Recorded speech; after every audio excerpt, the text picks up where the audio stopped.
Hi friends, welcome to our channel. ఈ video కనుక నచ్చినట్లయితే వీడియోను లైక్ చేయండి.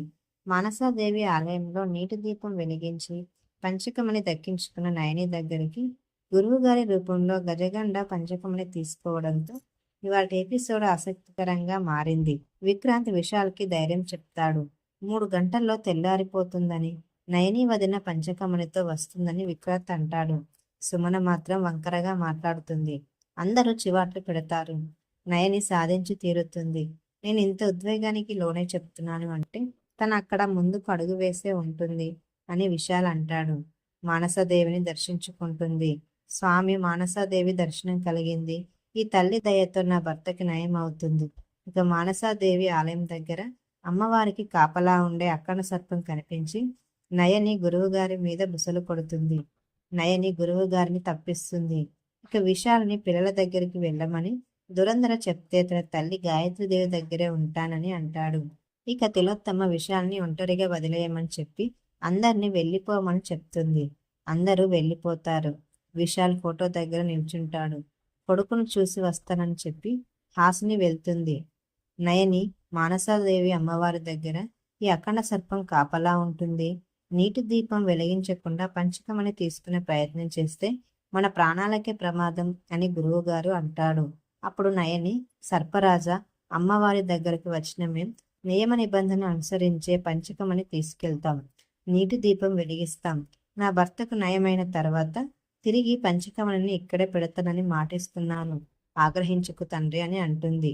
అప్పుడు గురువు గారు, అఖండ సర్పం శాంతించింది నయని. నీ భక్తి, నీ నిబద్ధత, నీ నిరీక్షణ నిన్ను ఇక్కడి వరకు తీసుకొచ్చింది. నీ వల్లే నేను కూడా అమ్మ దర్శనం చేసుకున్నాను. ఇప్పుడు ఈ నీటి దీపం వెలిగించగలగాలి.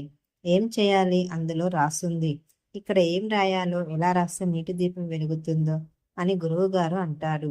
అప్పుడు నయని, తల్లి మానసాదేవిని సన్నిధికి వచ్చిన తర్వాత ఎలాంటి నిరాశ పెట్టి మా కార్యం నెరవేరకుండా వెనుదిరిగేలా చేయకమ్మా అని అంటుంది. సమీపంలో ఒక పెద్ద రాయి కదలడం నయని చూస్తుంది. ఆ రాయిలో ప్రకంపనలు చూశానని, రాయడం కూడా రాతితోనే రాయాలని అనుకుంటానని నయని అంటుంది. ఏ ఆలోచన వస్తే అదే చేస్తానని అంటుంది. రాయిని అమ్మ పీఠం దగ్గర రాస్తే రాపుడికి నిప్పు వస్తుంది స్వామి. ఆ నిప్పుతో దీపం వెలిగిస్తాను అని నయని అంటుంది. అమ్మవారి దగ్గరికి వెళ్ళి దండం పెట్టుకొని అమ్మవారి రాయి మీద తను తీసుకున్న రాయితో రాపిడి చేస్తుంది. నిప్పులు వస్తాయి. ఇక గురువుగారు వెంట తీసుకురమ్మని చెప్పిన కొబ్బరికాయతో నీటి దీపం వెలిగిస్తానని పొంగు కట్టుకున్న కొబ్బరి తీసి రాయితో రాపిడి చేసి ఆ నిప్పు కొబ్బరి పీసుకు అంటుకునేలా నయని చేస్తుంది. అగ్గి రాజుకోవడంతో దాన్ని తీసుకెళ్లి దీపం వెలిగిస్తుంది. దీపం వెలగగానే అక్కన సర్పం మాయమవుతుంది. ఇక అక్కడున్న మొత్తం సర్పాల బొమ్మలకు కాంతి వెళ్ళి ప్రసరించడం మొదలవుతాయి. మొత్తం కాంతిమయం అవుతుంది. అమ్మవారి గంట కొట్టుకొని మొత్తం కాంతితో దగదగా మెరుస్తుంది. నయని గురువుగారు చూసి మైమర్చిపోతారు. ఆ కాంతిలో గురువుగారు మెరుస్తున్న ఒక మణిని చూసి పంచకమణి అని నయనికి చెప్తారు. నయని చూసి సంతోషంతో ఉబ్బి తబ్బిబ్బైపోతుంది. అమ్మవారికి దండం పెట్టుకుని, నీ పంచకమణిని తిరిగి నీ సన్నిధిలో పెట్టే బాధ్యత నాది అని మాట ఇస్తున్నా అని మాట తప్పనని చెప్పి పంచకమణిని తీసుకుంటుంది. ఇక రేచుక్క పశ్చిమ పైనుంచి వెన్నెల మాయమై అగ్ని నది మండక ముందే వెళ్ళాలని గురువుగారు చెప్తారు. దాంతో ఇద్దరు తొందరగా ఆ ప్రాంతం నుంచి బయటకు వెళ్తారు. గురువుగారు పంచకమణిని ఒక్కసారి తాకి చూడవచ్చా అని నయనిని అడుగుతారు. నయని సరే అని ఇవ్వడంతో గురువుగారు తన చేతిలోకి తీసుకొని పెద్దగా నవ్వుతారు. నయని ఏమైందా అనుకునే లోపే గురువుగారు గజగండగా మారిపోతారు. నయని షాక్ అయిపోతుంది.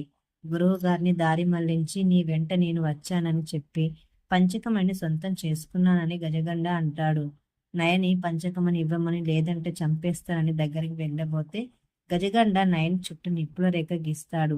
తన కొడుకు రక్తపుజిని చంపిన నిన్ను నీ అత్తయ్యని వదలనని అంటాడు.